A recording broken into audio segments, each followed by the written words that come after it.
Sloveniji deluje 25 centrov ponovne uporabe, kamor je mogoče prinesti predmete, ki jih ne potrebujemo več. Lani je novo uporabnost dobilo več kot 185.000 izdelkov, ki bi sicer končali v smeteh. Spremljali smo tudi dogajanje med letom 2015 in 2019, ugotovili, da ta trend pozitivno raste in da se je v tem obdobju ponovno uporabilo za 2200 ton oziroma 75 ladijskih zabojnikov, stvari, ki bi sicer končale, kot smo že omenili, na odlagališčih ali v sežigalnicah. Uporaba izdelkov iz druge roke se povečuje predvsem zaradi večjega povpraševanja potrošnikov. Nove še vedno. Zakaj? Ne vem, taki občutek mi je boljši.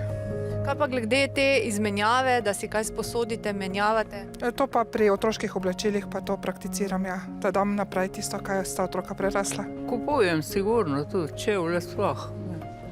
Ker čevljev pa ne bi kupila nošenih, ker imamo vsak drugačno hojo, ne.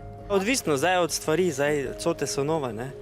Zdaj veliko rabljenih stvari, pa elektronika, pa take stvari pa so lahko rabljene, ne. Zdaj, če so kakšne cote, jih na čako dam ali pa kaj takega.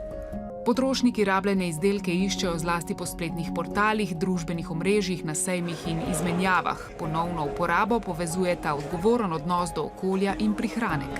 Predvsem, da se spodbujajo take dobre lokalne prakse, da se organizira več izmenjav. Ugotovili smo, da je le 1/3 vprašanih že obiskala izmenjave oblačil, knjig, semen in tako naprej.